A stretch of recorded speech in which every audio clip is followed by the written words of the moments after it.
Hey, hi, hello. Welcome to Diana Emerson. Today we're listening to Deadly Smile. A New Jersey woman is found brutally murdered by the side of the road. Investigators must make their case from a few bite marks left on the victim's body. A sadistic predator targets young women in a quiet Canadian community. As police struggle to track him down, the killer threatens more victims. Indiana firefighters discover a woman murdered in her bed. But will dental impressions be enough to convict her killer?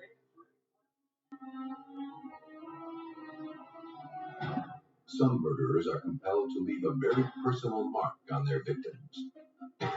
But with the help of forensic odontologists, police can use those marks to capture those who kill with a deadly smile.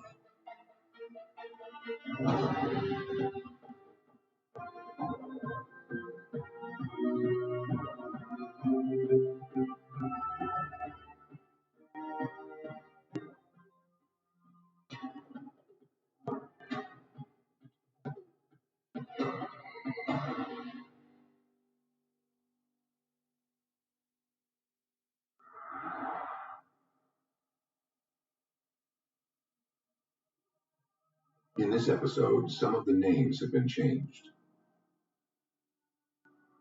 Just after midnight on August 12, 1994, police in Woodbridge, New Jersey were dispatched to a remote area just off Route 1. A battered, semi-nude woman, identified as 25-year-old Melissa Padilla, had been found murdered, lying inside a concrete pipe.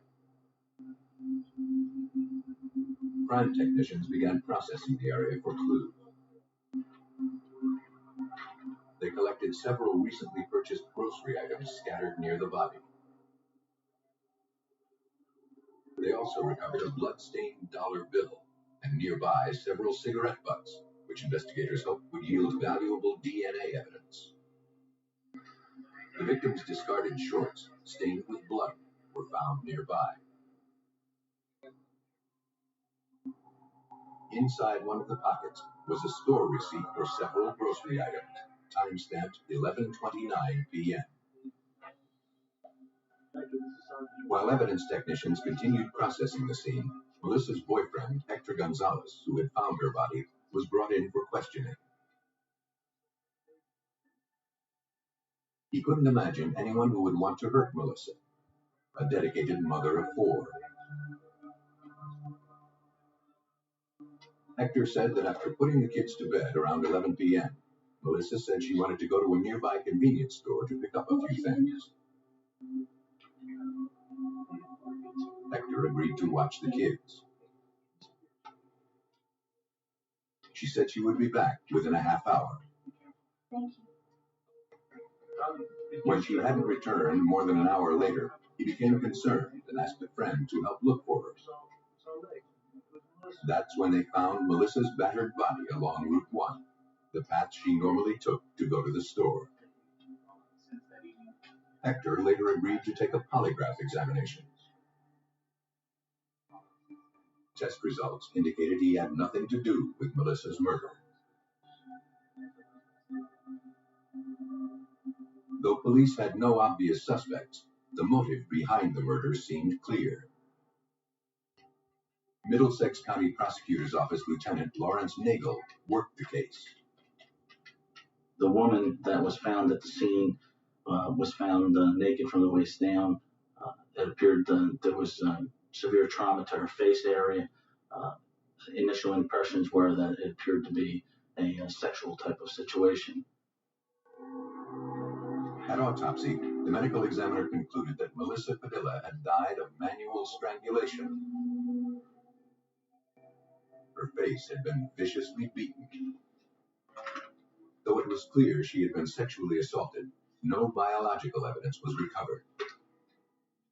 More disturbing was the presence of small contusions on the victim's body.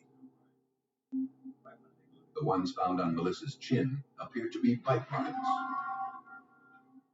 Knowing the bite marks would be crucial in linking a suspect to the crime, An identification officer with the Middlesex County Prosecutor's Office precisely photographed them to scale, using standards developed by the American Board of Forensic Odontologists. For the bite mark evidence to be useful, investigators had to identify a suspect. Trying to retrace Melissa's movements, investigators retrieved the security camera videotape from the store Melissa had been to just before her death. Melissa was clearly visible, purchasing the items found near her body. The amount of change she was seen receiving was the same amount found in her pocket. But no one who appeared in the video looked suspicious. Analysis of the items recovered from the crime scene had little else to offer. Though DNA was found on the cigarette butts, investigators had no way to determine who had left them there or when. And all of the blood that was collected belonged to Melissa.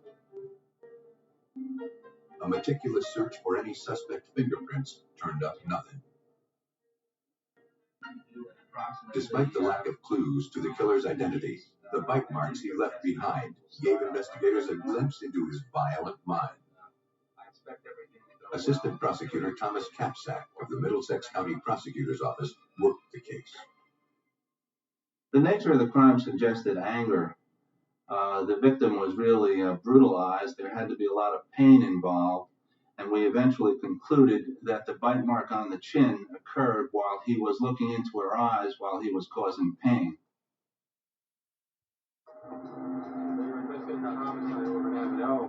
Police began focusing their attention on sex offenders known to be living in the area.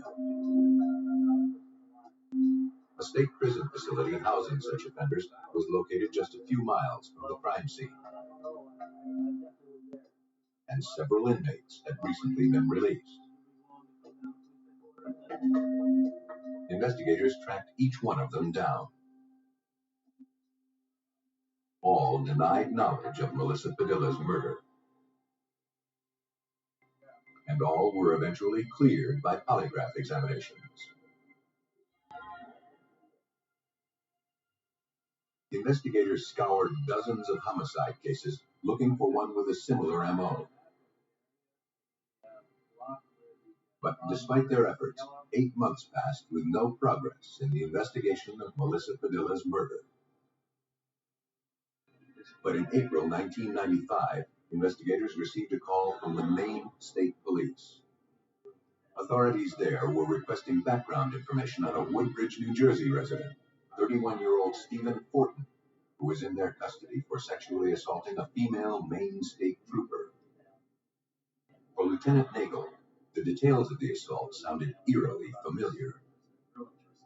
It was revealed during a conversation with the Maine State Police that the trooper, during the assault by Stephen Fortin, was bitten in the same immediate areas that Melissa Padilla was bitten on.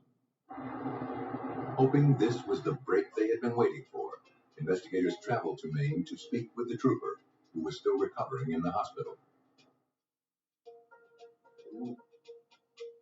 Investigators immediately noticed that the trooper had sustained bite marks on her chin, the same spot where Melissa Padilla had been bitten. The off-duty trooper said she saw a car parked on the side of the road, facing oncoming traffic. Open the window! Concerned, she pulled over. You having trouble with your car tonight? The driver claimed to be having mechanical problems, Okay, I need you to but the step trooper out. noticed the strong alcohol smell. And stand right there. Okay, don't move. Okay. She administered a breathalyzer test, which confirmed that the man was intoxicated. As the trooper radioed into the station for backup, the man suddenly attacked her from behind and knocked her unconscious. When she came to, she was in the passenger seat of her patrol car. She was in a great deal of pain and suddenly realized she had been sexually assaulted while unconscious. Believing the assailant was planning to kill her, the trooper jumped out of the car. the driver continued on.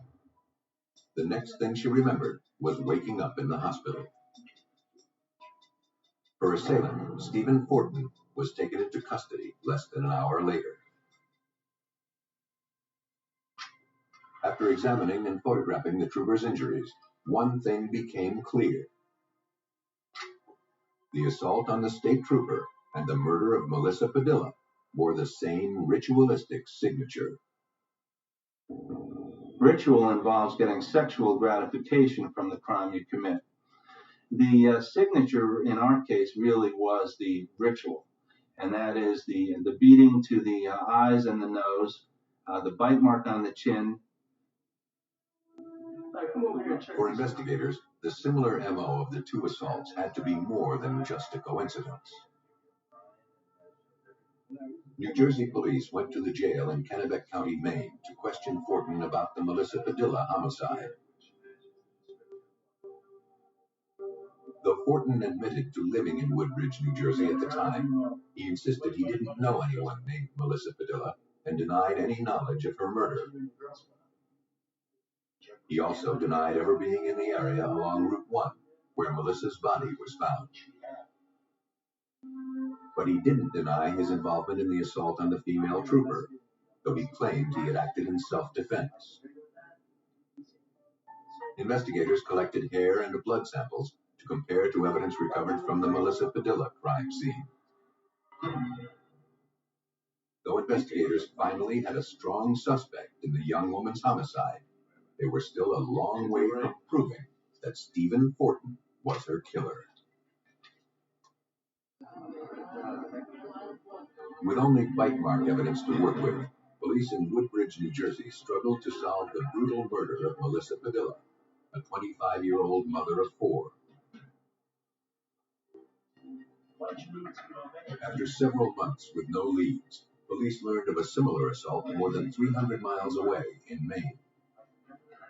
And the suspect in that case, Stephen Fortin, had recently moved there from Woodbridge. While waiting for DNA analysis, New Jersey authorities interviewed Fortin's friends and associates. They located an ex-girlfriend who still lived in Woodbridge. She had plenty to say about Steve Fortin. She said their turbulent 4-month relationship suddenly came to a violent halt after Fortin assaulted her during an argument they had while taking a walk along Route 1. She added that after their fight, Fortin returned to apologize. The girlfriend noticed cuts and scratches on Fortin's face and hands.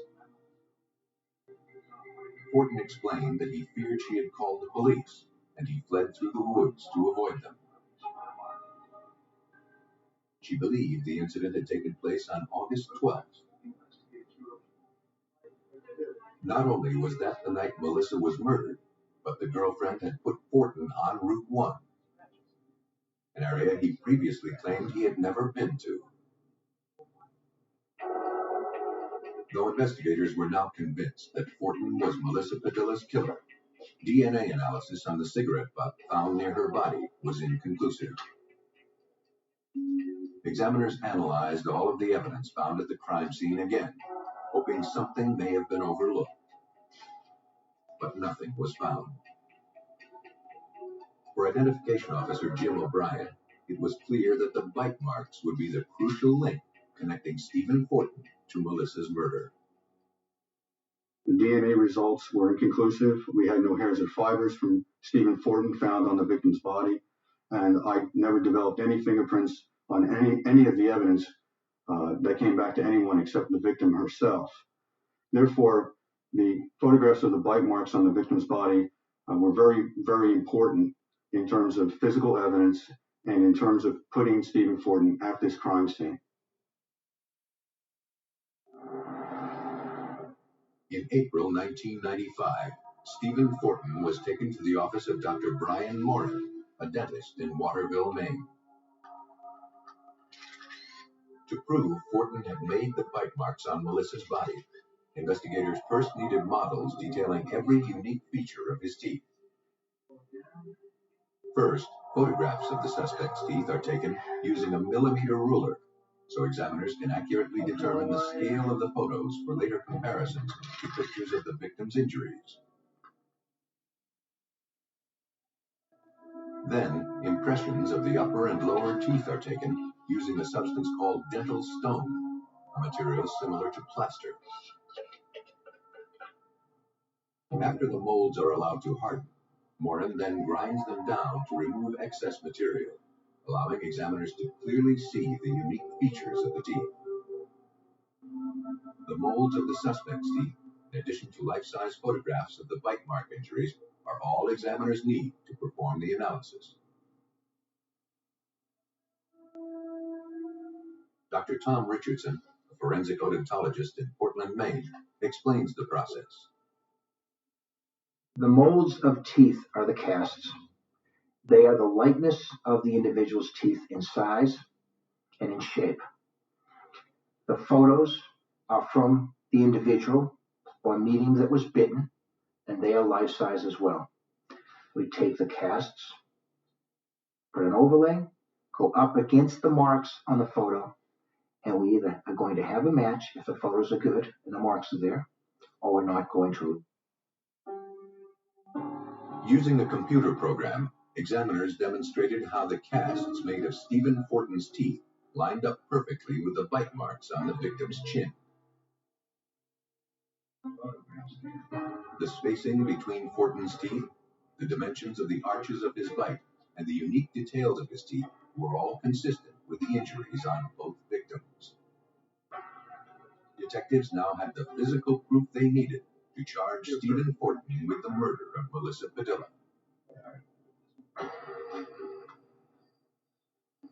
Police believe that Stephen Fortin chanced upon Melissa as she returned from the convenience store.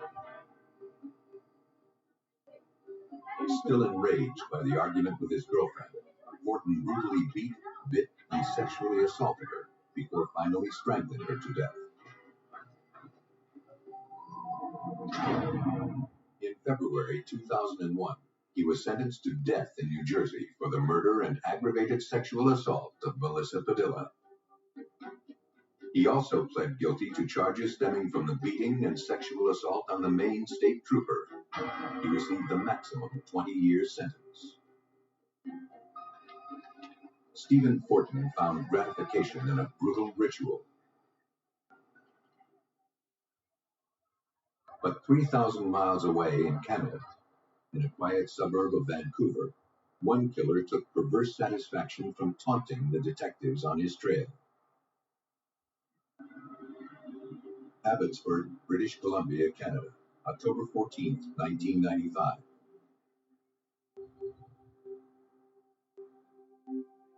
In the early morning hours, officers from the Abbotsford Police Department were dispatched to a hospital emergency room. There, they found 16-year-old Melissa Connor, still recovering from a brutal beating she sustained a few hours earlier. Melissa told investigators that she and a friend, Tracy Sawyer, were on their way to a party when a man wielding a baseball bat jumped out of the bushes and attacked them.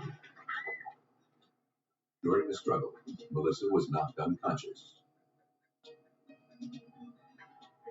When she came to, Tracy and the assailant were nowhere in sight. Though her recollection of the attack was still a bit hazy, Melissa was certain she had never seen the man before.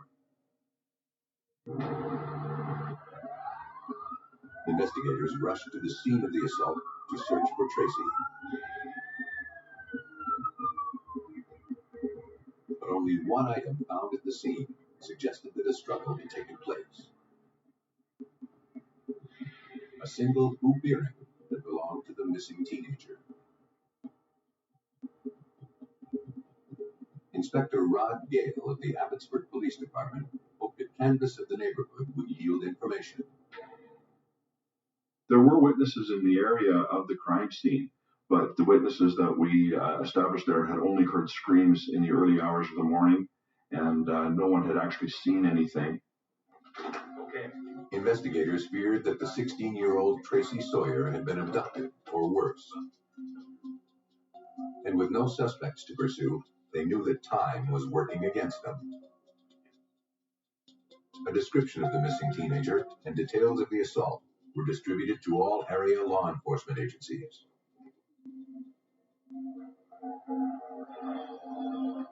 A few hours later, a man fishing along the Vedder River noticed something on the riverbank.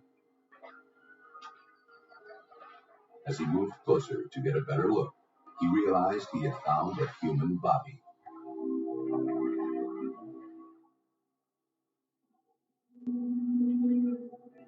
Officers of the Royal Canadian Mounted Police who responded to the scene found that the young female victim had been savagely beaten and raped.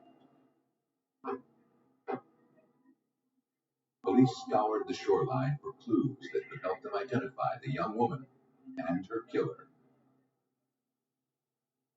But they found nothing. Still, officers of the Royal Canadian Mounted Police believe this was the missing Abbotsford girl.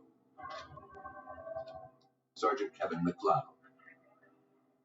The obvious connection to me to the Abbotsford case was the fact that Abbotsford had a missing girl and we had a dead girl. And this is the close vicinity of the two communities. Dental records confirm that the woman found at the Vedder River was Tracy Sawyer.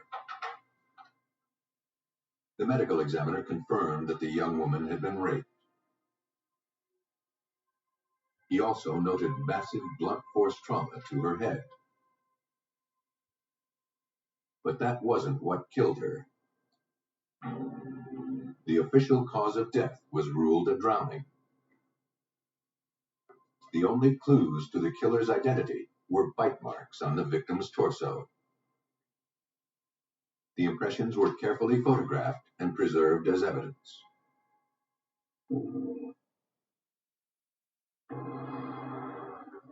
The photos were sent to the Bureau of Legal Dentistry Laboratory in Vancouver.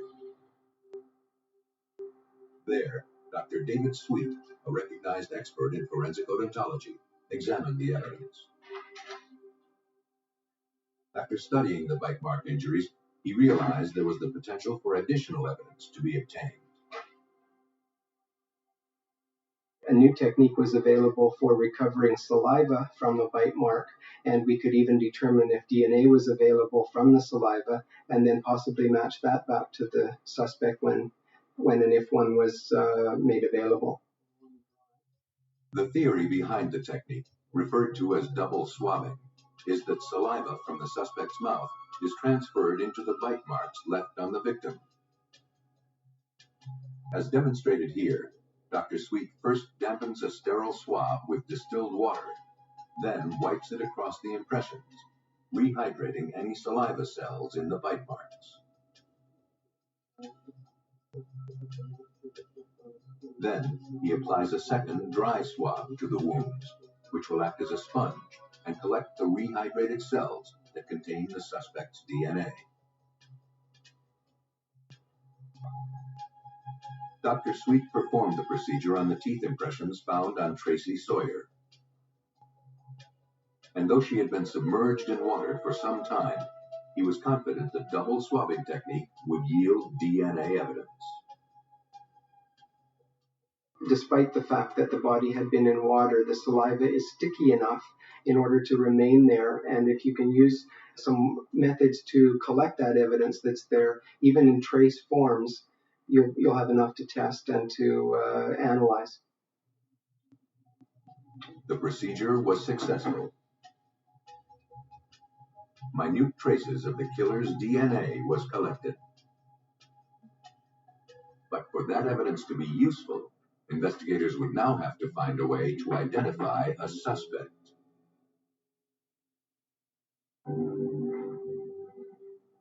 A forensic odontologist had successfully extracted the killer's DNA from bite marks found on 16-year-old murder victim Tracy Sawyer.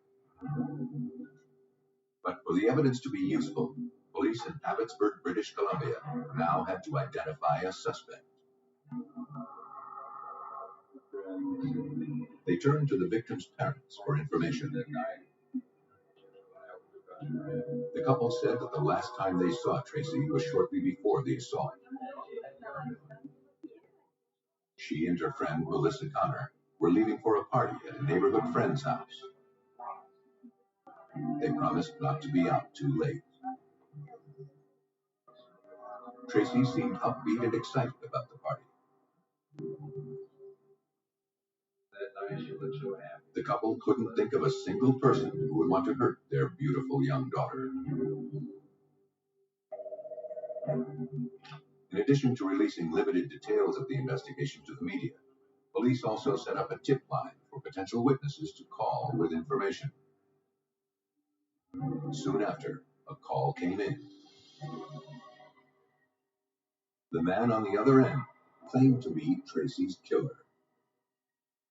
He described in detail the bite mark found on the victim's body. The only people that would know about it were the people at the autopsy, the doctors, the policemen attending the autopsy, and the immediate core team of the investigation. So it had to be the individual that had intimate knowledge of the crime scene to know about that bite mark. Police traced the call to a nearby payphone and rushed to the scene. But no one was there. Technicians thoroughly dusted the phone for any fingerprints the suspect may have left behind.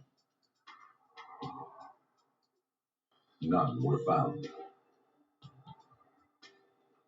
A short while later, Abbotsford police dispatchers received a 911 call. During the conversation, which was recorded by police, a man identified himself as the killer. He wanted to know if police were having trouble finding him. He said he would never be so stupid as to leave his prints at the payphone.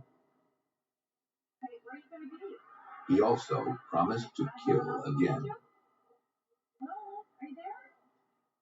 It's not very often that a suspect starts phoning the police and threatening to attack again, threatening to do the same thing over again, and basically taunting that you're not going to be able to catch me, I'm going to do this again. Desperate to stop this killer before he struck again, police turned back to Melissa Connor, the young woman who had survived the assault that had claimed the life of her best friend. Though her memory of the events had not fully recovered, she tried to describe the assailant to a sketch artist the best she could. She remembered the man as being a tall, white male, balding, but with reddish-brown hair. The information was enough for police to formulate a composite sketch, which was quickly released through the media. The press dubbed him the Abbotsford Killer. A few days later, a woman came forward with information. She recognized the man in the sketch. He appeared to be the same man who had attacked her with a baseball bat several months before. When shown a photo lineup, she picked out a man named John Eller. For the first time in the murder investigation, authorities had a viable suspect. In November 1995, more than a month after Tracy Sawyer's murder, detectives arrested John Eller at his home. He vehemently denied being the Abbotsford Killer.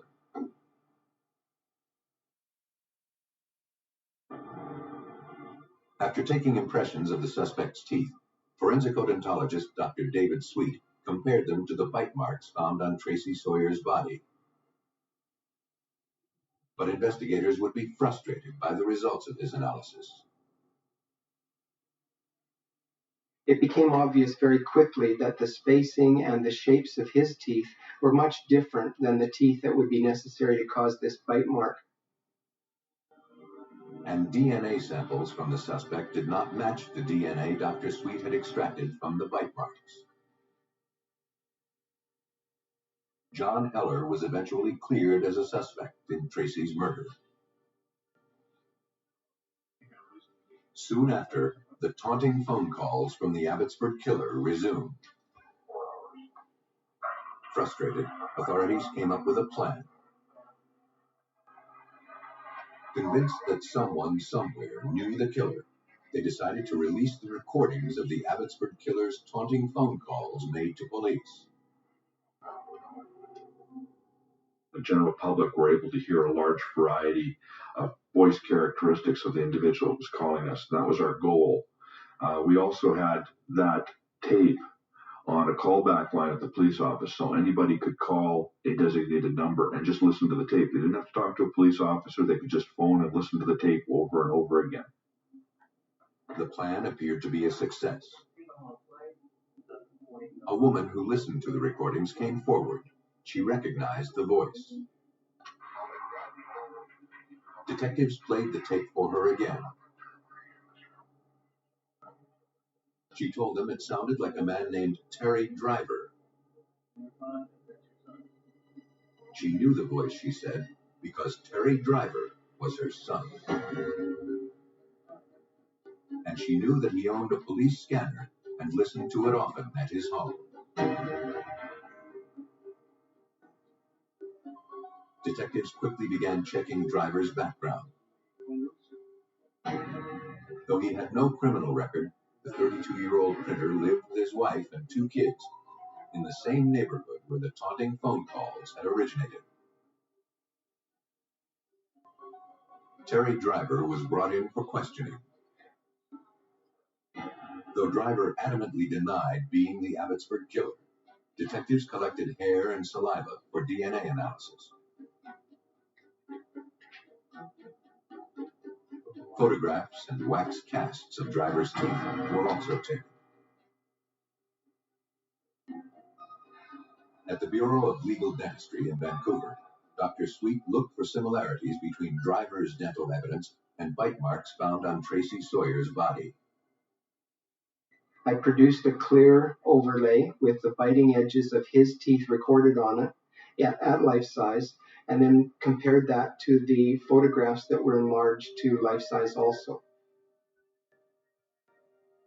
Dr. Sweet identified several unique characteristics in the suspect's bite that convinced him that Terry Driver's teeth were consistent with the bite marks on Tracy Sawyer's body. He had some chipped teeth as well as some crowding or rotations of teeth so that they were out of position and not where you would normally find them. This made his teeth unique from everybody else's, and those features were recorded in the bite mark also. But the irrefutable proof came from the DNA analysis. Terry Driver's DNA profile matched the profile of the DNA Dr. Sweet had extracted from the bite mark injuries. Dr. Sweet's double swabbing technique helped police clinch their case against a sadistic killer.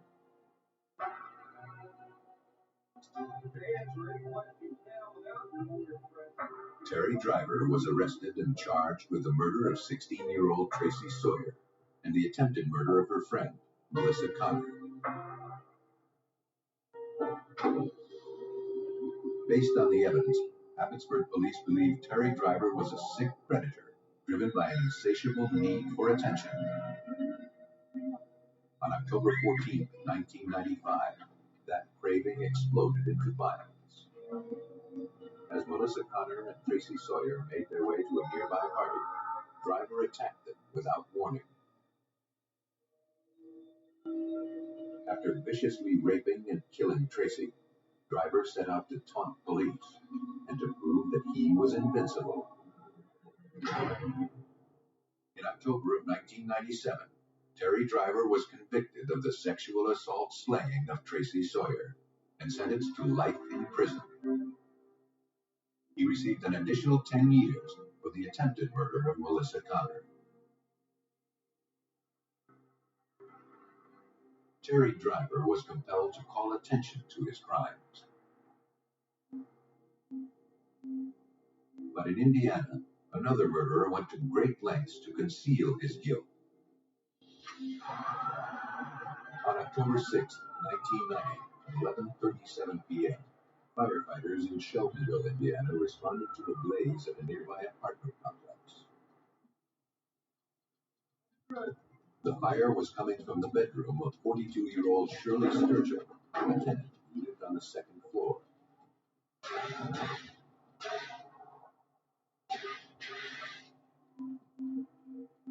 After extinguishing the fire on the bed, one of the firefighters made a grisly discovery: the badly burned body of a woman. And the strong smell of lighter fluid led rescue workers to conclude that this fire was no accident. After extinguishing a blaze in an apartment in Shelbyville, Indiana, firefighters had uncovered the badly burned remains of a woman lying in a bed. And according to Chief Kurt Etherton of the Shelbyville Police Department, all indications suggested she had been the victim of a homicide. It appeared a fire had been started either on or around the bed. There was an inverted V pattern, which is consistent with a fire where accelerants had been used. So it was our opinion that the fire had been set at that point. After confirming that the victim was the tenant, 42-year-old Shirley Sturgill, evidence technicians began searching for clues to tell them who had started the deadly blaze and why. Several latent prints were located and preserved as evidence. But later analysis revealed they all belonged to the victim. Investigators also collected 2 different brands of cigarette butts. DNA analysis later revealed the presence of 2 distinct DNA profiles, and neither matched the victim. It appeared Shirley Sturgill's killer, or killers, had unsuccessfully tried to burn away any trace of evidence from the crime scene. At autopsy, the medical examiner determined that Shirley had not died as a result of the fire. She had been strangled to death. She had also been sexually assaulted. But the biological evidence recovered was too degraded for a thorough analysis. And there was more. Several marks were found on the victim's torso, stomach, and thigh. The ME concluded they were bite marks made from human teeth. For investigators, they were the strongest link to Shirley's killer. That person told us that if we had a suspect, that they could take impressions and he would be able to determine whether or not those bite marks were made by a particular person, because there were some distinctive markings on the bites that would be consistent with someone's teeth not being aligned straight. What time was it when Detectives began their hunt for Shirley Sturgill's killer by speaking with her daughter. Angie Carr said she and her mother were very close. She couldn't think of anyone who would want to hurt her. She described her mother as a kind, sensitive, and selfless woman who dedicated her life to Angie's happiness and well-being. She was also a wonderful grandmother to Angie's young children. Angie had spoken to her mother on the phone just an hour or so before firefighters were called to the apartment. There didn't seem to be anything troubling her mother. The victim did mention during the conversation that her next-door neighbor, Jerry Donaldson, was there visiting at the time. It was a name already familiar to detectives. Arson investigators who had responded to Shirley's apartment the night of the murder said a neighbor was asking a lot of questions and seemed to know specific details of the crime itself. His name was Jerry Donaldson. They said that the neighbor was telling several things about the crime that he felt no one else would probably know. Donaldson was brought in for questioning. He admitted visiting Shirley the night she died. She had hurt her back recently, and he checked in on her periodically to see if she needed anything. He said they watched TV, and about 10:30, after smoking a cigarette, he went home. When asked how he knew so much about the murder, Donaldson claimed he'd overheard the firefighters talking. He agreed to provide hair samples for a DNA analysis. Donaldson's DNA was consistent with DNA recovered from one of the cigarette butts found in the victim's apartment. And though he had never denied being there, investigators were convinced he knew more about the murder than he claimed.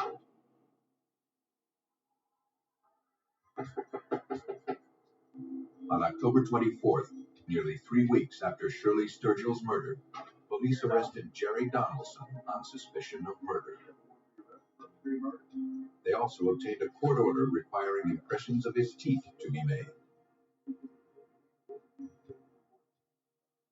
A forensic odontologist overlaid impressions of the suspect's teeth over photographs of Shirley Sturgill's bite mark injuries. Though they didn't line up perfectly, the examiner felt that the two were consistent. But the suspect's lawyer saw to it that Donaldson would never stand trial for murder. The defense team hired like 2 different odontologists from other parts of the country who had differing opinions than the odontologists we used. The prosecutor and his staff sat down with the defense team and went over the discrepancies, which eventually led to the release of the suspect. For Shelbyville detectives, the setback was frustrating.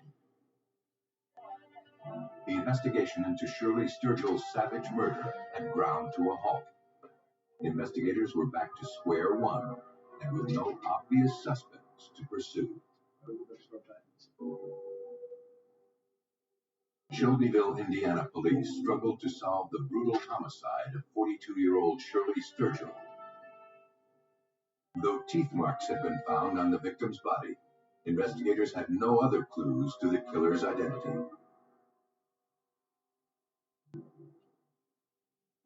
A year after the homicide, the case was turned over to Captain Bill Dwenger. One of the things that struck me as odd, it was the amount of anger or rage that was built up inside someone that could inflict these type of injuries on another human being. After re-examining dozens of witness statements taken over the previous year, Dwenger noticed that several people had commented that Shirley and her son-in-law had not gotten along. Though that didn't seem so unusual, investigators decided to talk with Shirley's daughter Angie again, and to her husband, John Del Carr. John Del Carr was upfront about his feelings for his mother-in-law. He didn't like her, and they argued often. Mostly about Shirley's constant interfering with his marriage. He said that on the night of the murder, he was with an old army buddy who was visiting from out of town. He hadn't seen Shirley that day. Angie corroborated her husband's alibi. Though John Del Carr was still considered a suspect, police had no evidence against him. But a month later, detectives learned that John Del Carr had been arrested for murdering a young woman in nearby Hamilton County, Indiana. Though no bite marks were left on this victim, she had been sexually assaulted and strangled to death. The same MO as the murder of Shirley Sturgill. Yeah, I did the girl. That's what I meant. Shelbyville detectives drove to the state prison to speak with John Del Carr and obtain potential evidence. But the suspect was uncooperative and refused to answer any questions. Investigators ultimately collected hair and blood samples for DNA comparisons with evidence recovered from Shirley's apartment.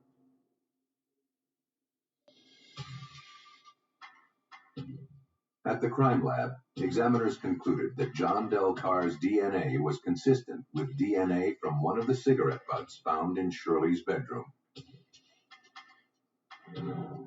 John Del Carr had been at the victim's apartment, something he previously denied.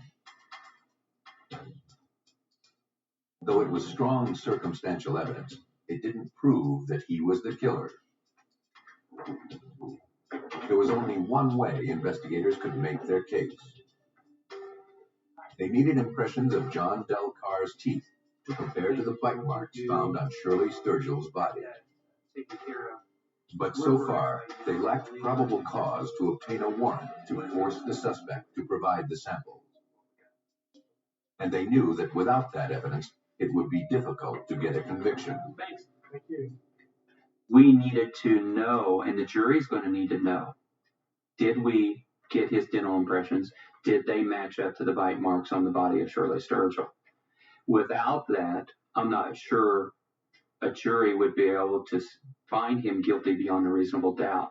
So we needed that information, whether it was going to be, yes, they do match up, or no, they do not. On August 3rd, 1994, almost 4 years after the murder, investigators finally got a break.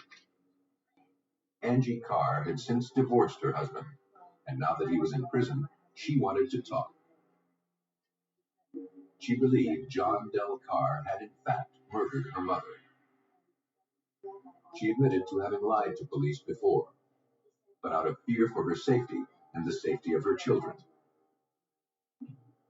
According to Angie, John came home very late the night of the murder. Suddenly, he grabbed a shotgun, pointed it at her, and told her he had hurt her mother.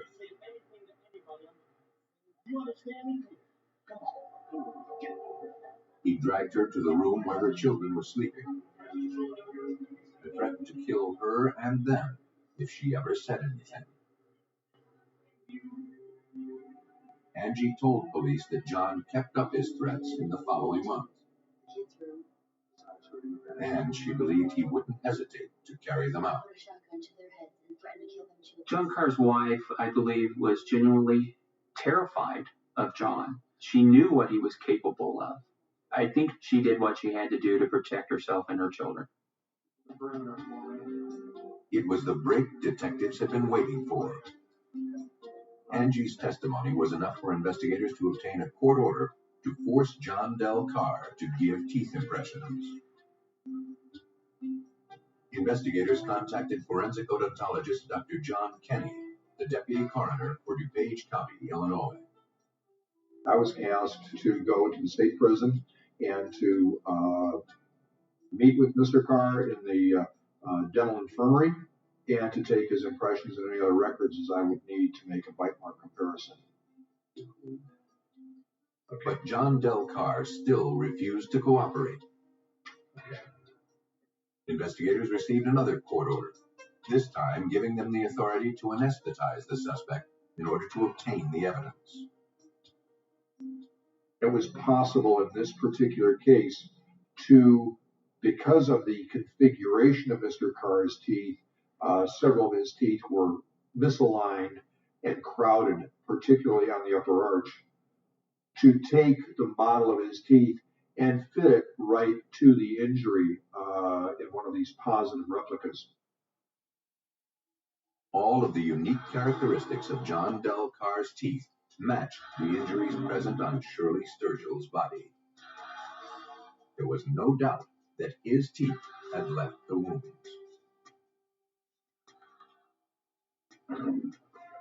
Police believe that on October 6, 1990, John Del Carr, resentful of his mother-in-law's interference in his marriage, drove to her apartment and confronted her.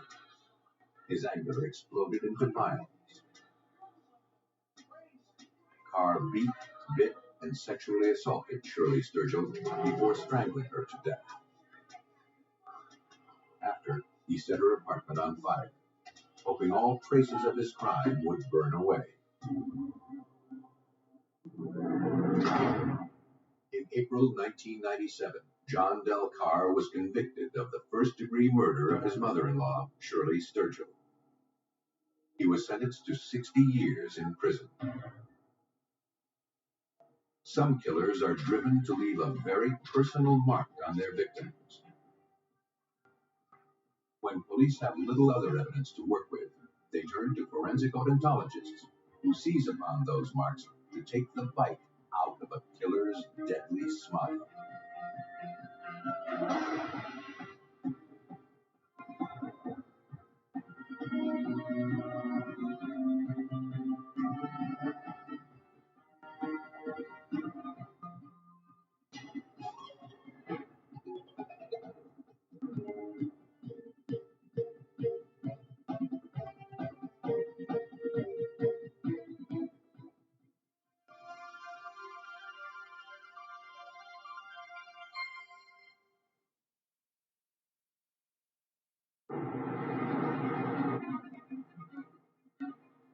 In North Carolina, a Marine's estranged wife disappears without a trace. With no body and little physical evidence, naval investigators struggle to determine her fate. The remains of a young woman are found burning near a rural South Carolina road. For 5 years, her identity and that of her killer remain a mystery. In Virginia, a sailor in the United States Navy is found murdered in a vacant lot. Investigators must look among his shipmates to find the killer.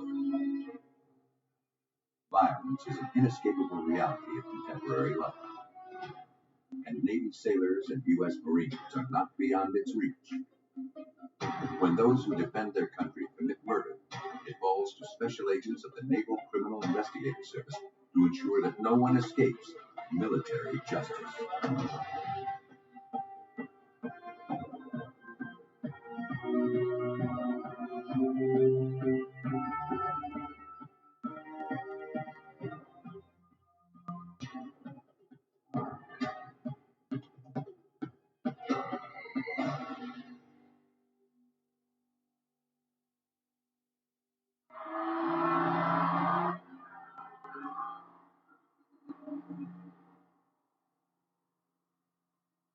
North Carolina's Camp Lejeune is one of America's largest training grounds for the U.S. Marine Corps. But even here, where honor and loyalty are virtues, betrayal and murder exist.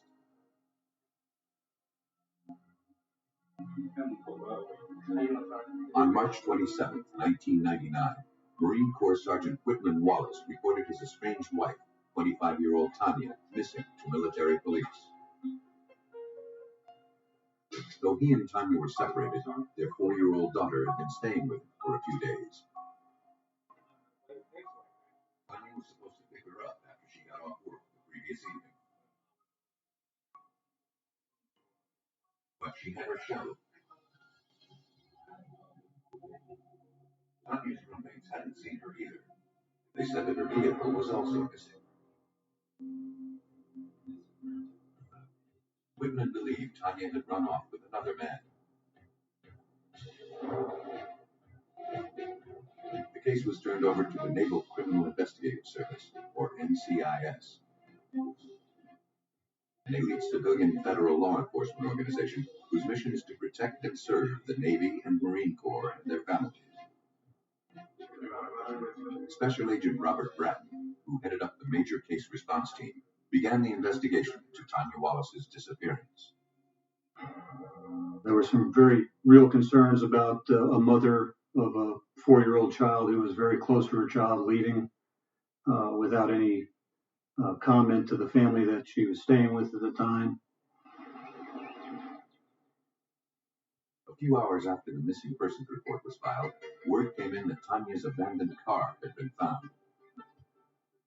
Security guards at a nearby store had noticed it sitting in the parking lot since early that morning.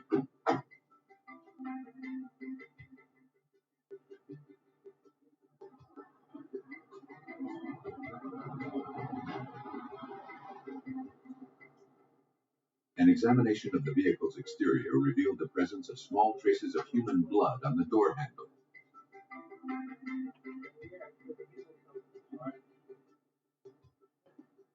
Agents and military police quickly spread out and began scouring the area for any signs of the young mother. But hours of searching failed to produce any clues to the missing woman's whereabouts. The vehicle was impounded for a more detailed analysis. Agents had to consider that with an impending divorce, Tanya Wallace might have gone missing on purpose. Looking for answers, agents went to check out her apartment and interview her roommates.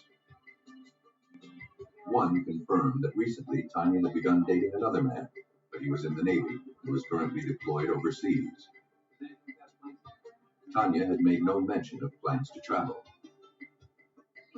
And since ending her relationship with the abusive Whitman Wallace, nothing seemed to be troubling her. The roommate added that since her split with Wallace, Tanya had become upbeat and excited about the new life she had ahead of her.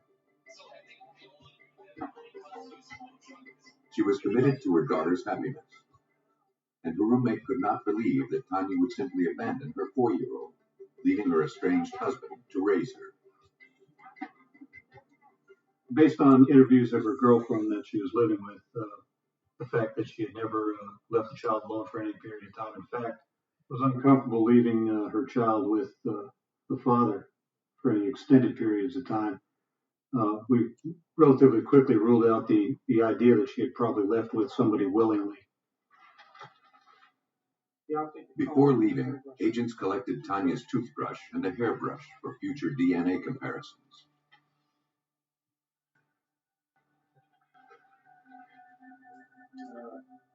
Though agents remained hopeful that Tanya Wallace would turn up unharmed, all the signs were pointing to foul play. But so far, they had no physical proof that a crime had taken place.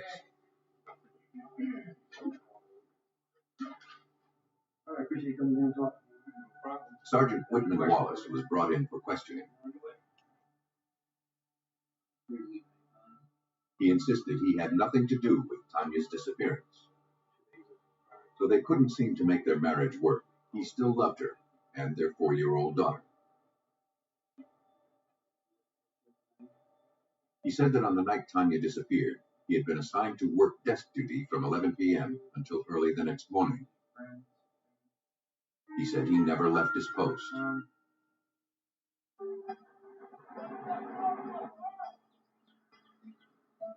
Agents contacted Wallace's assistant, who also worked that evening.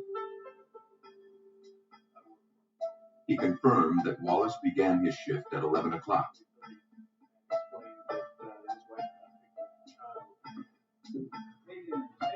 But 30 minutes later, Wallace asked him to watch his desk.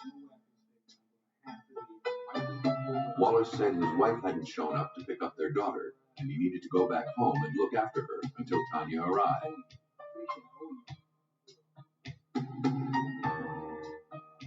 Wallace left and eventually returned 2 hours later. Agents realized that Sergeant Wallace had lied when he claimed he never left work that night. Now, they needed to find out what he was trying to hide.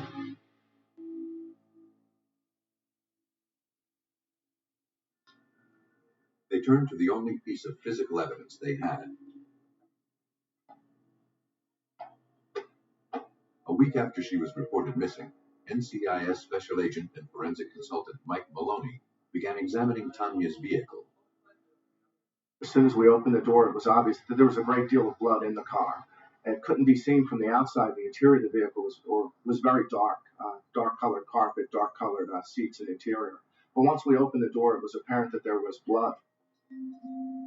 The carpet revealed a large blood stain, approximately 16 inches long and 13 inches wide. Examiners removed it for a more detailed analysis.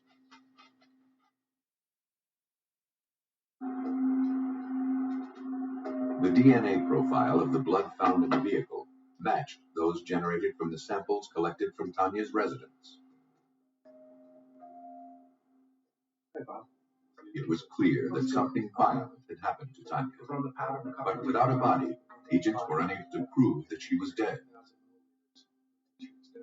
Special Agent Mike Maloney devised a blood volume analysis experiment that could provide them with that proof. We felt that we could show that she had lost so much blood in that vehicle that she couldn't possibly be alive. Agent Maloney first needed to determine how much blood it would take to create the same size stains as those left on the vehicle's carpet. They obtained carpet samples from the vehicle manufacturer and saturated them with human blood. Examiners determined that 1,850 milliliters of human blood, or nearly 4 pints, was necessary to create a similar size stain. And that would be nearly half of Tanya Wallace's total blood volume. No one could have survived such severe bleeding without medical assistance. For agents, there was now no doubt that Tanya Wallace was dead. And they were equally convinced that her estranged husband, Sergeant Whitman Wallace, was responsible. But so far, they had no hard evidence to prove murder. With no body and only a blood-stained carpet to work with, forensic examiners of the Naval Criminal Investigative Service proved that missing 25-year-old Tanya Wallace was dead. And NCIS special agents believed her estranged husband, Marine Corps Sergeant Whitman Wallace, had killed her. But they lacked physical proof. And Wallace was no longer cooperating.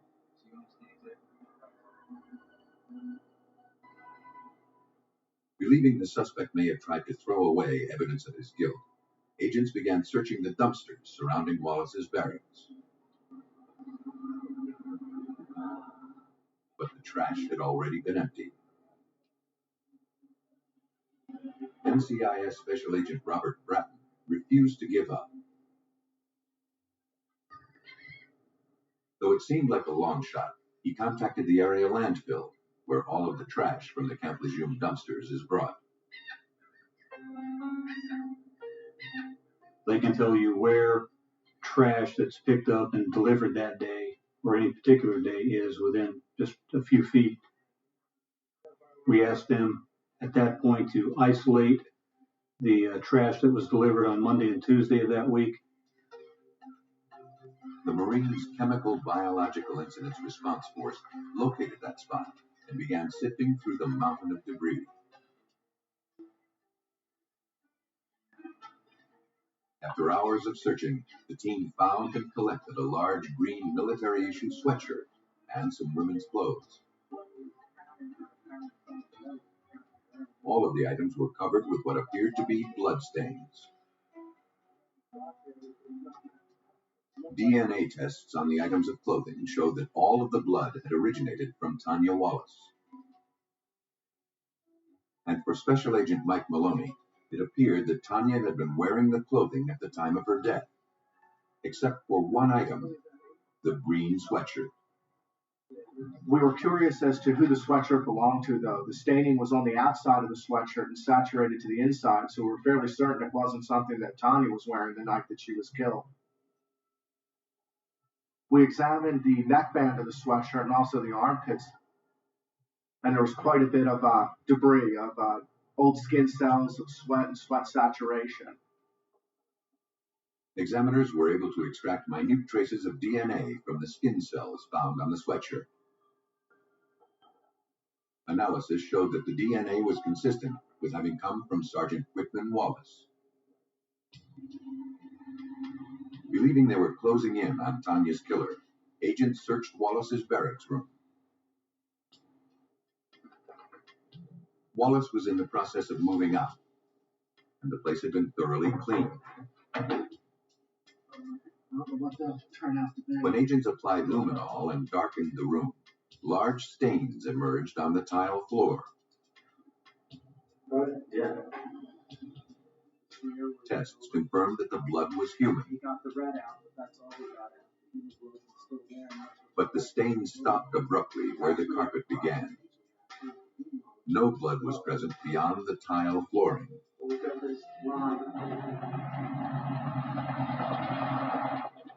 Convinced Tanya had been murdered inside Whitman Wallace's barracks room, agents began interviewing other Marines who lived in the same complex. Thanks. What do you have for me?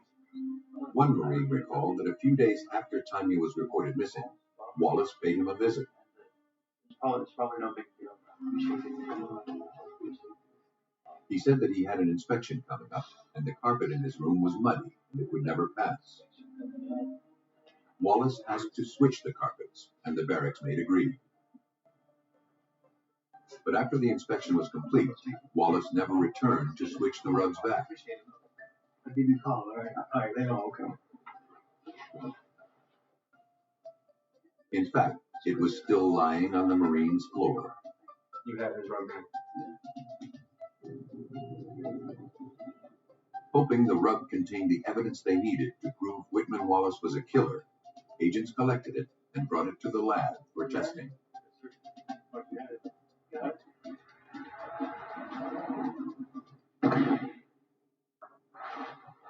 Agent Maloney examined the carpet.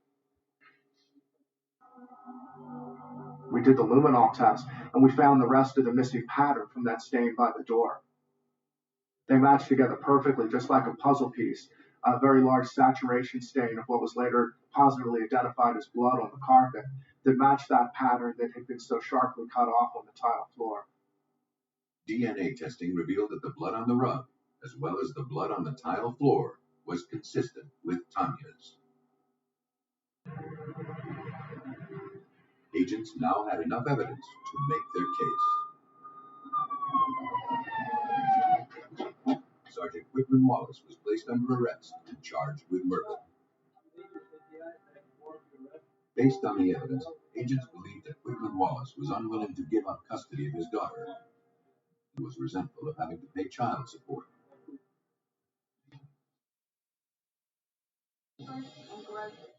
On March 26, 1999, after getting off work, Tanya went to her estranged husband's barracks to pick up her daughter. Whitman Wallace had made sure he would be there when she arrived. With the couple's 4-year-old daughter asleep in the next room, Wallace savagely beat Tanya to death. He put her bleeding body into her vehicle, drove to a remote site, and buried her.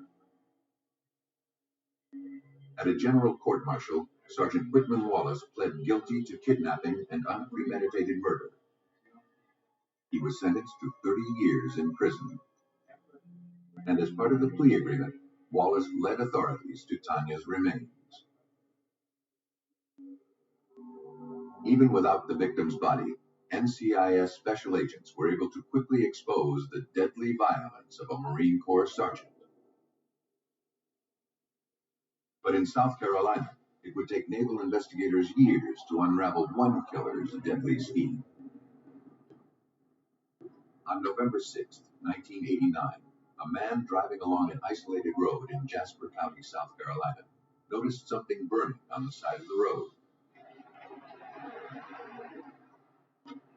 Fearing it could spark a larger fire, he went to extinguish it.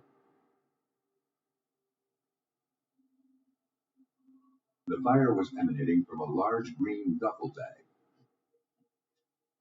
And inside the bag, the man saw what appeared to be the charred remains of a human body. He called 911. Deputies from the Jasper County Sheriff's Office raced to the scene.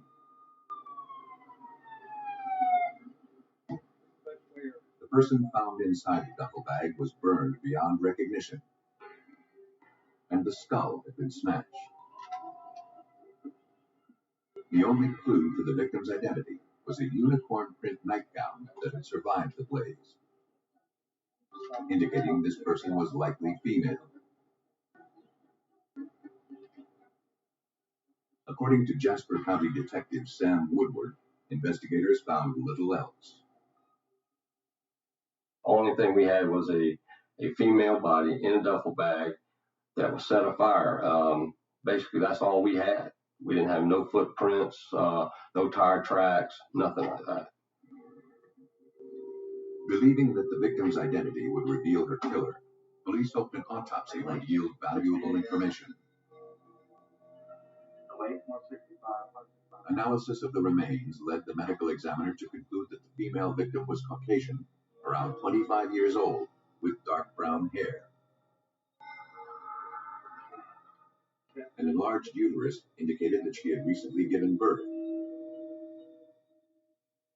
Her death had been brutal. She had been hit in the head 32 times with a blunt instrument.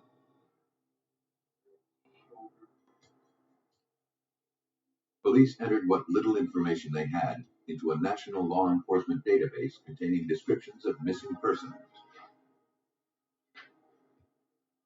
They also checked all local missing persons reports. But none of the reports matched the description of this Jane Doe. Authorities knew their only hope of identifying this victim was to reconstruct her face as it had been in life. For help, police called upon the expertise of Dr. Ted Rathbun, professor of anthropology at the University of South Carolina. He quickly realized this task would not be easy. In a complete human skull, there are 22 separate bones of the skull and face. But in this instance, due to the massive trauma, there were at least 122 fragments to deal with. Some as large as the palm of your hand, others as small as half of your little fingernail. So that it really was a jigsaw puzzle, a three-dimensional jigsaw puzzle. After 8 days, Dr. Rathbun had successfully rebuilt the skull. I was able to provide law enforcement and the forensic artists with a completed skull that was held together with glue, with supporting sticks and clay, so that photographs could be taken and oriented, representing an individual with a distinctive facial structure. Forensic artist Roy Pascal of the South Carolina Law Enforcement Division was brought in. It was now up to him to bring this victim to life.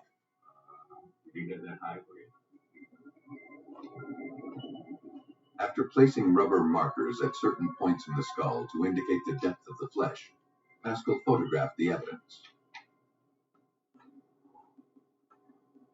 Then he began drawing the face of the victim by hand in pencil.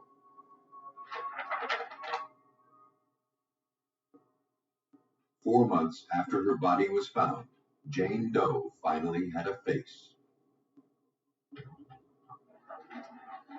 Hoping to spark some recognition from the public, the victim's image was distributed throughout the area to the media and to local law enforcement agencies. But no leads were developed. 5 years went by without a break in the investigation. It began to look as if this case would never be solved. For investigators, it seemed that the identity of Jane Doe and that of her killer would remain a mystery. For nearly 5 years, a female victim found burning along a Jasper County, South Carolina road remained unidentified. Although forensic examiners had given Jane Doe a face, her name and the circumstances surrounding her death remained a mystery.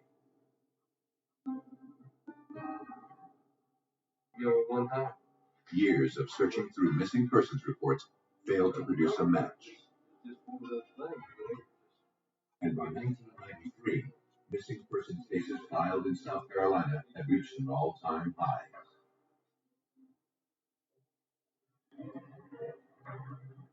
But the rash of reported cases was not limited to the civilian population. Agents from the Naval Criminal Investigative Service stationed in Charleston were also inundated with similar cases involving military personnel and members of their families.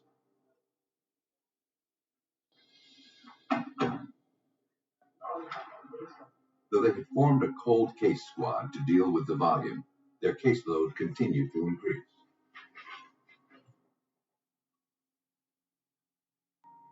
In October of 1993, agents responded to the home of Kathy French.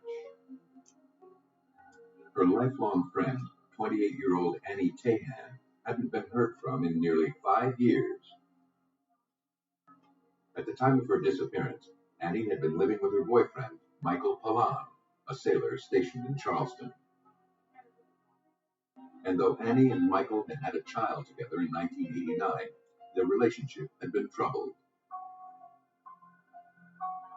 Just after Annie became pregnant, Michael grew violent and abusive toward her.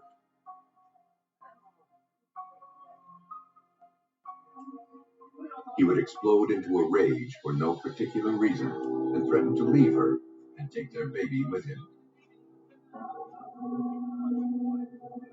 Annie began to fear for her life, but she vowed she would never give up her child. A short while later, Kathy moved out of state. And after giving birth to her baby, Annie wanted to join her, but was reluctant because Michael Pollan had her arrested once before on bogus kidnapping charges. A few months later, Annie called her. She was ready to leave Charleston with her baby and come stay with Kathy. Kathy said she wired Annie money for bus fare, but never heard from her again.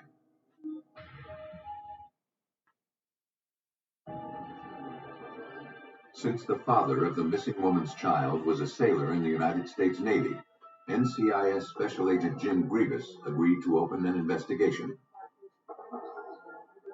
But given the couple's tumultuous relationship, he had to consider that Annie's disappearance had been intentional. We felt that maybe she was in a bad relationship with Michael Pollan and that she could have just fled. And that was a possibility we had to rule out. A records check showed that Electronics Warfare Chief Michael Pollan was currently stationed at a naval base in Hawaii. Agent Grievous contacted agents there and asked them to speak with Pollan.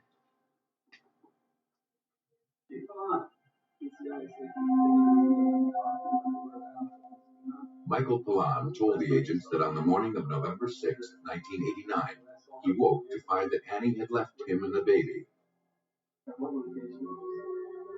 He remembered that she'd called a few days later, but didn't say where she was or what her plans were. He hadn't heard from her since. Pollan added that his mother, who currently lived in Savannah, Georgia, had since adopted their daughter. Naval investigators didn't believe Pollan's story. For them, there was only one explanation as to why Annie Tahan was not with her baby. We felt that if she was going to leave, what she wanted to do, she would have taken that child. That was the one thing she wanted, was to take that child with her. She did not want to lose that child. It didn't take us very long to form the opinion that she had been murdered. Agents believed that Michael Pollan had killed Annie Tahan, but so far they had no proof. They began reviewing dozens of unsolved murder cases from throughout the state. In one of the files, dating back to 1989, Agent Grievous made a startling discovery. That was forensic drawing of a young lady that had been found in Jasper County on November 6th of 1989. And I took this photograph I had of Annie, and I looked at both of them, and I knew right then that this was Annie and that we had just found her. DNA analysis confirmed that the mysterious Jane Doe was in fact Annie Tahan. And now, Naval Chief Michael Pollan was the prime suspect in her murder investigation. But NCIS Special Agent Peter Hughes knew that finding proof of his guilt would be difficult. The problem we were confronted with was the fact that we were working a homicide case 6 years after the fact. So to start from ground zero and try and put these facts together was going to be a tremendous hurdle for all of us. Results for the credit card. Agents and local authorities began by trying to retrace Pollan's movements at the time of the murder. In Hardyville. They sifted through his phone records for November 6, 1989. They found several calls placed to a number in Savannah, Georgia, located 100 miles away. The number belonged to Pollan's ex-wife. Unsure of the connection, local police obtained her financial records. They found a receipt dated November 6th from a gas station located 25 miles from where Annie's body was discovered.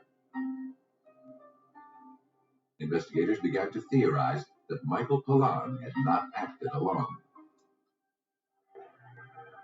Agents traveled to Miami, where Pollan's ex-wife currently lived. Though she denied any knowledge of Annie's murder, she remembered that one morning in mid-November 1989, Palan called her. He said that Annie had recently left him, and he needed her to help take care of the baby. She agreed and drove to Palan's apartment in Charleston a day or two later to pick up the child. But the phone records and gas receipts proved that she had traveled to the apartment on November 6th, the same day Annie was murdered. When it came to dates and times, she couldn't seem to keep her story straight. Agents confronted her with the receipts and asked if they would help refresh her memory. Once she realized we knew she was in that apartment at about the time that Annie was murdered, she knew we had her. Knowing she could be implicated in the murder, the ex-wife agreed to cooperate. She said that Michael Palan didn't want Annie in his life anymore, but wanted the couple's baby. Knowing Annie would never give up her child, Palan plotted to kill her, and the ex-wife agreed to help him pull it off.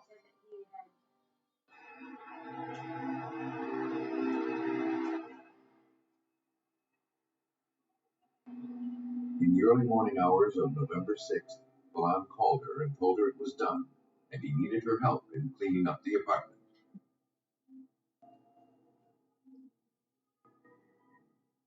When she arrived just after dawn, she noticed blood everywhere.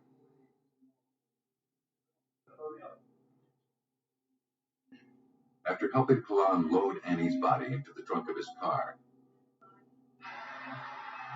she helped him shampoo the carpets and paint over the blood spatter on the walls. The information had brought agents one step closer to making their case. Now they needed to find physical proof that Michael Palan had done what his ex-wife had accused him of. She agreed to take agents to Palan's old apartment and walk them through the crime scene. Though the apartment was now vacant, the ex-wife was able to point out where Annie's body had been on the carpet. She also described the pattern of blood spatter on the walls and ceiling. But no blood was visible. And after so many years, agents were skeptical they would find any. Still, agents darkened the room and applied luminol throughout the area. To their surprise, blood was still present, and the locations of all the stains were exactly where the ex-wife said they would be.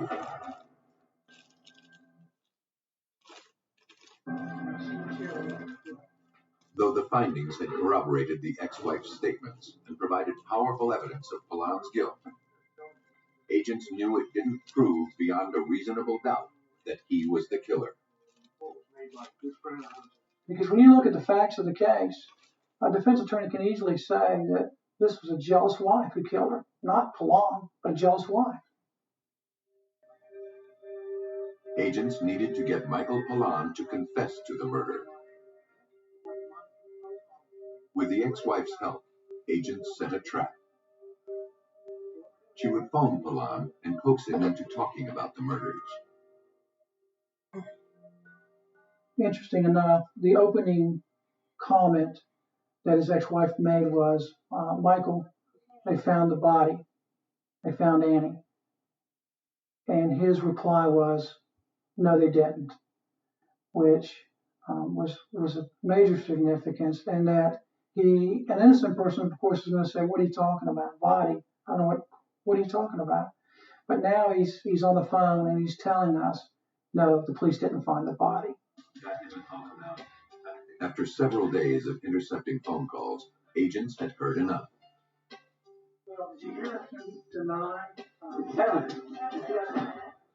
3 weeks before he was scheduled to retire from the Navy, Chief Michael Palan was placed under arrest and charged with the murder of Annie Tahan.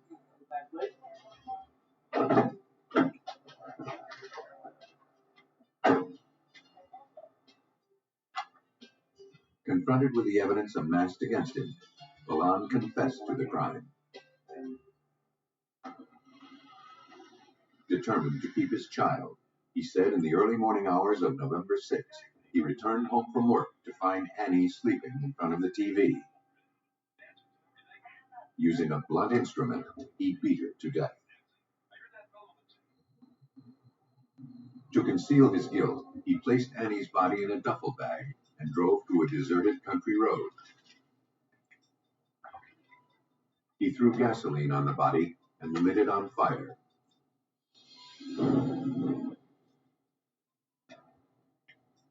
At a general court-martial convened at the Naval Station in Mayport, Florida, Michael Pilon pled guilty to the premeditated murder of Annie Tahan. He was sentenced to 30 years at the Leavenworth Federal Prison. Comparisons. Betrayal by a husband or a wife has become all too common. This is our girl. Somewhere along the way. But military buddies claim to be loyal friends to the end. On the morning of April 23, 1998, a man pulling up weeds near an apartment complex in Newport News, Virginia, noticed something lying in the grass.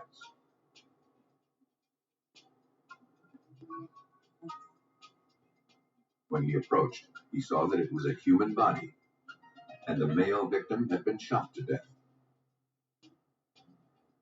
The man went to a nearby apartment and called 911. Officers from the Newport News Police Department responded to the scene.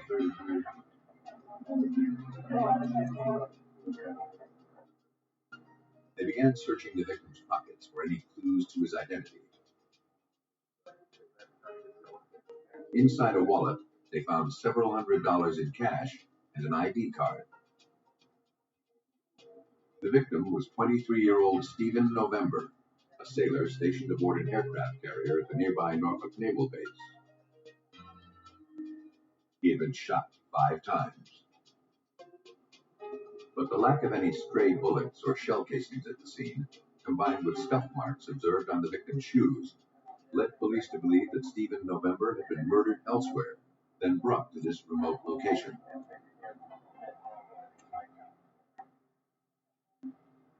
No one who lived in the area had seen or heard anything unusual.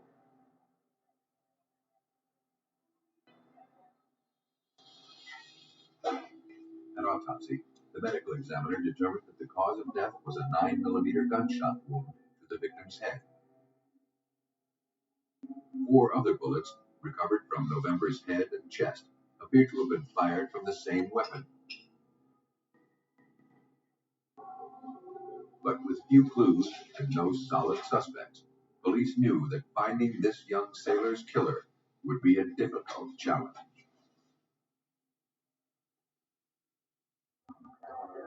Police in Newport News, Virginia, continued searching for answers in the shooting death of 23-year-old Stephen November, an enlisted sailor in the United States Navy.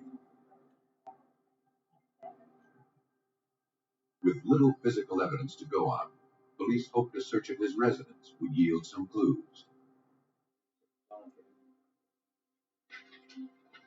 Police scoured November's records. One document caught their attention. It was a transaction record in Stephen November's name for a 9mm handgun, the same type of gun that had been used to kill him. But a thorough search of the apartment failed to produce the weapon.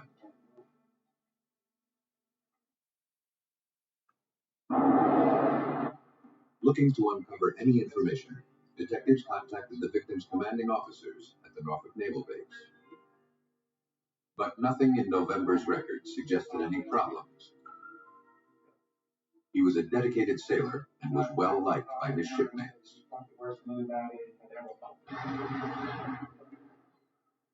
Hoping to retrace November's movements on the night he was murdered, detectives arranged to interview his friends and shipmates.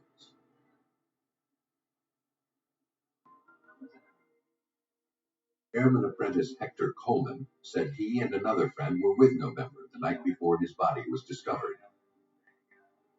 The 3 had gone out to run a few errands that evening.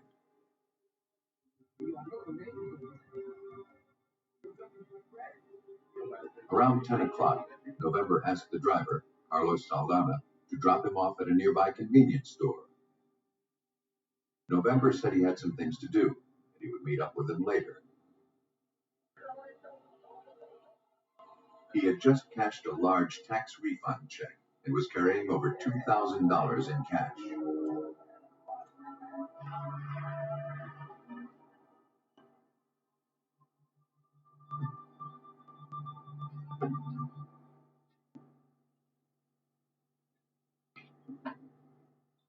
The two men watched November enter the store and then drove away.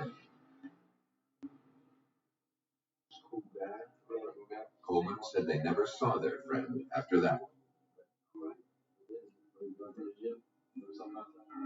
Airman recruit Carlos Saldana, who had been driving the car that night, was also interviewed. He told the same story as Hector Coleman. But almost immediately, police sensed that Saldana was not telling the truth. Newport News homicide detective Lorenzo Shepard observed the questioning. While he was being questioned, he appeared to be very nervous. He was very fidgety. He wouldn't look you directly in the eye, and those normally are signs of individuals who are being deceptive or not being truthful when discussing something. Detectives asked Saldana to take a polygraph test. When the results indicated deception, he decided to talk. Saldana said the three had gone to the convenience store that night, but they did not leave after November went inside. The victim got into the back seat of the car a few minutes later, and they drove away. He said Hector Coleman then pulled out a 9mm gun and shot Stephen November. The motive behind the murder, according to Saldana, was robbery. Saldana had no idea where the murder weapon currently was, but he knew that the gun belonged to Stephen November. Carlos Saldana and Hector Coleman were both placed under arrest and charged with murder. Coleman denied any involvement in the shooting.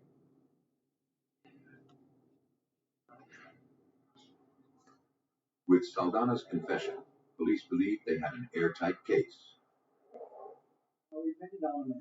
But a month before the case was scheduled to go to trial, an inmate serving time with Saldana in the city jail came forward with information.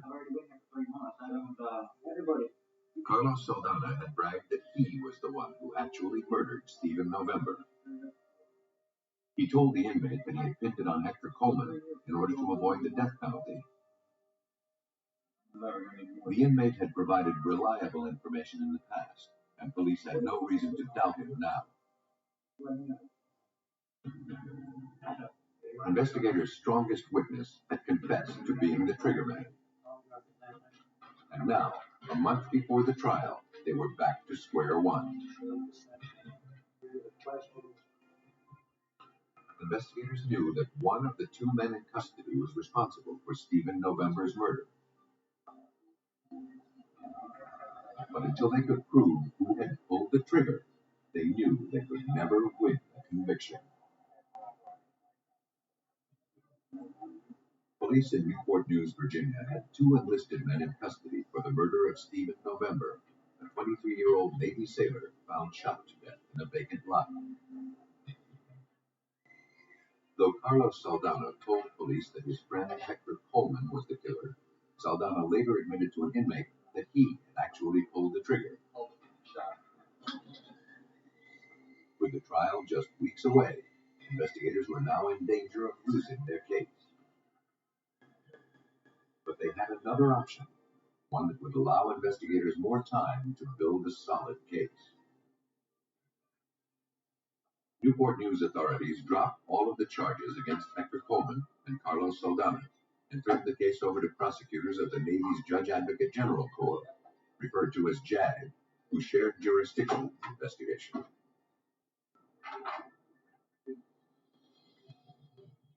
JAG officer Lieutenant Commander Scott Lang took the case. And with little physical evidence, he had to prove which of the two witnesses was telling the truth. The challenges in this case were that we had only two witnesses, and both of them had a huge motive to lie.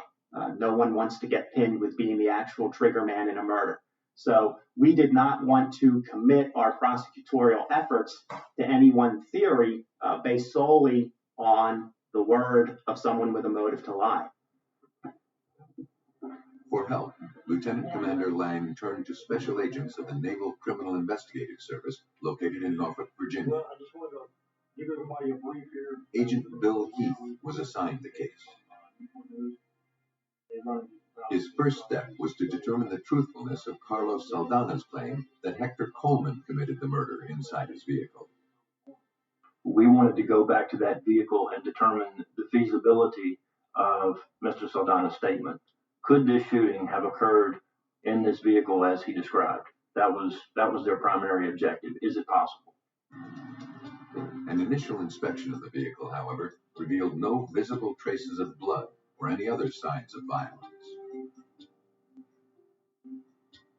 The search of Saldana's vehicle was turning up nothing, and it seemed that agents' best chance of exposing Stephen November's killer was slipping away. But NCIS forensic examiners are trained to look past the obvious. Special Agent Mike Maloney removed the rear seat of the vehicle where Stephen November had allegedly been sitting when the murder occurred. When he split the seat cushions open, he found the underlying foam cushion soaked in blood. DNA analysis confirmed that the bloodstains had come from Stephen November's body. Using a projectile trajectory analysis, Agent Maloney now set out to prove where the shots had come from. Projectile trajectory analysis is a method by which you take the injuries or the wounds that occur to the individual and also any intermediate targets that the bullet may have passed through, be it the clothing, be it the seat itself, a wall, a window. And by lining those up, you're able to determine where the likely point of origin of that shot was. A mannequin with Stephen November's bullet-ridden shirt was placed in the back seat of Saldana's car. Using the bloodstains in the seat cushion to approximate the victim's position, Agent Maloney concluded that the path of the bullets must have originated from the front passenger seat.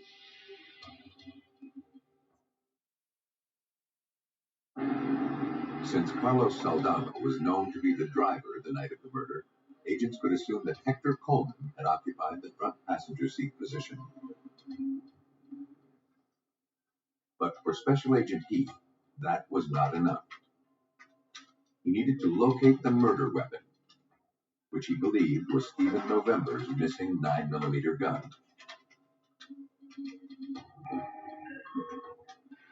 A short while after entering the serial number into a national law enforcement database, he got a call. Police in Brooklyn, New York had arrested a man on a burglary charge, and in his possession was Stephen November's 9mm handgun. When the gun was recovered, I was extremely happy that we had found that proverbial needle in a haystack. The next hurdle was determining, is this the murder weapon or not? After ballistics tests confirmed that November's gun had fired the fatal shots, Agent Heath traveled to New York to find out how the gun got there. The man in custody claimed he bought the gun from a friend of his. Reluctantly, he provided agents with the name and number of the seller. Agents contacted the man who had sold the gun. Fearing for his own safety, he agreed to talk, but only in a secluded spot in a nearby park. When shown photographs of the suspect, he pointed to Hector Coleman, an old childhood friend, as the man who sold him the 9mm gun. Coleman told his friend that he had used the gun to commit a murder, and now he needed to get rid of it. Once I was able to locate the witness in New York that actually purchased this 9mm from Mr. Coleman, his testimony became absolutely tremendous, because here we have a disinterested third party who, in a casual conversation with Mr. Coleman, was given all the details of the crime.